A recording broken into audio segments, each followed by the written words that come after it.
सादर अभिनंदन मित्रों, मैं अंशु शर्मा एक बार फिर आपके सामने उपस्थित हुई हूँ कुछ ऐसे उपाय लेकर, अद्भुत उपाय लेकर के जो कि आपके जीवन में हर तरीके से समस्याओं का निराकरण कर देंगे। आपकी सारी समस्याएं दूर हो जाएंगी।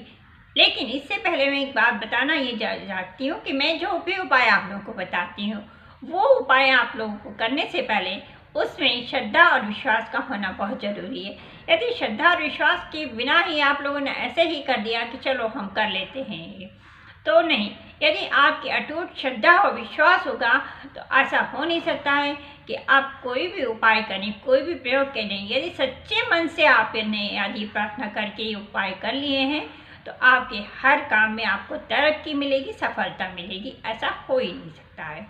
तो मैं आपको बताने जा रही हूँ कि सांप की बांबी, सांप का बिल जो होता है, तो वहाँ पर आप जाइएगा, जहाँ कहीं भी मिलता है। बहुत जगह सांप अपने बिल बना करके रखते हैं, सुनसान जगह में बना के रखते हैं।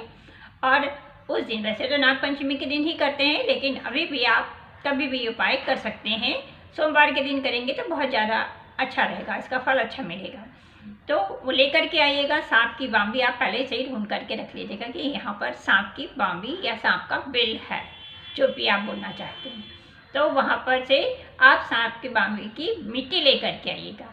मिट्टी लेकर के आइएगा और वहाँ उतनी एक अंगूठे के बराबर आप शिवलिंग बनाइएगा।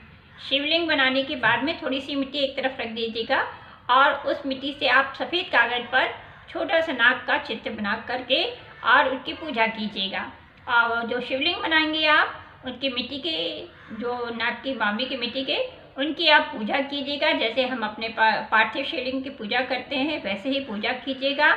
आप पूजा करने के बाद में आप उनको हल्का सा चंदन का तिलक लगा दीजिएगा और रोज़ इसी तरीके से आप उनको ऐसा तिलक लगा करके, हल्का सा तिलक लगा के, क्योंकि वो मिट्टी के बने हुए होते हैं, तो आप ध्यानपूर्वक उनकी पूजा कीजिएगा। फिर आप देखेंगे हर फूल फल वगैरह वगैरह सब चढ़ाइएगा। जैसे हम अपने नागपंचमी में या नाग देवता को ये शिव मंदिर में जा करके हम पूजा करते हैं, वहाँ बेलपत्ती भी चढ़ा दीजिएगा उनको। फिर आप देखेंगे कि आपके धन आगमन के स्रोत बढ़ते ही चले जा रहे हैं। यदि आपको आर्थिक समस्या है किसी भी प्रकार की, तो वो आपके धन आगमन के स्रोत बढ़ते ही जाएंगे।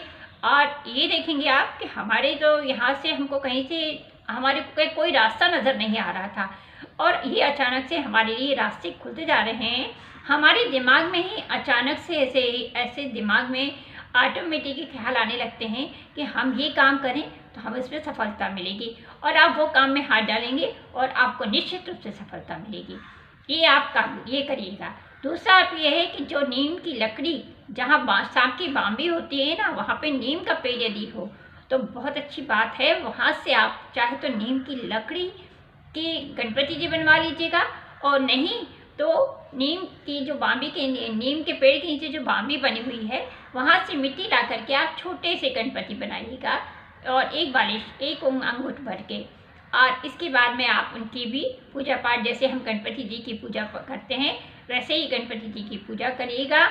आप देखेंगे कि आपको कालसर्प दोष, नवग्रह की शांति, जो शांति नवग्रह परेशान करते हैं ना कोई, तो वो ग्रह की परेशानी आपके इससे दूर हो जाएगी। कोई ग्रह परेशानी करेंगे, घर में शांति नहीं रहेगी, क्लेश नहीं रहेगा, कालसर्प दोष दूर हो जाएगा, पितृ दोष दूर हो जाएगा।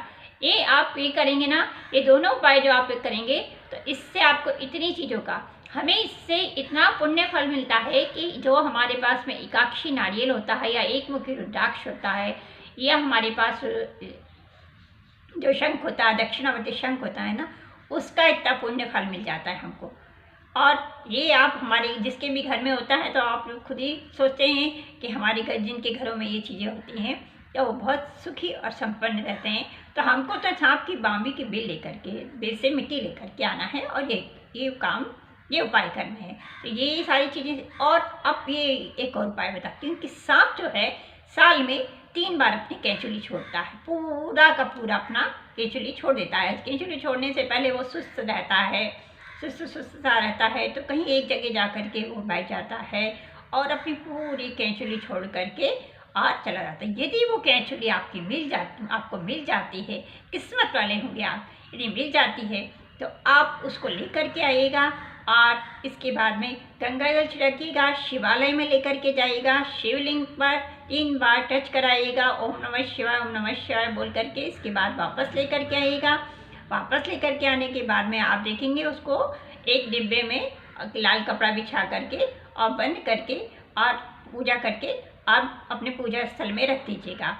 और दूसरा उसका छोटा सा कहीं टुकड़ा, वैसे आपको सांप की कैंचुली का छोटा टुकड़ा मिल जाता है या उसी में से आप तो आप उसका चांदी की ताबीज़ बना करके, चांदी की ताबीज़ में उस कैंचुली को डाल करके आप चाहे गले में पहन लें, चाहे आप अपने बाहों में बांध सकते हैं, बाहों में बांध सकते हैं छोटे बच्चे के। आप ये देखेंगे कि आपको दुर्घटनाओं से मुक्ति मिलेगी। आपकी अचानक जो होने वाली दुर्घटनाएं होती हैं उनसे आपका बचाव होगा।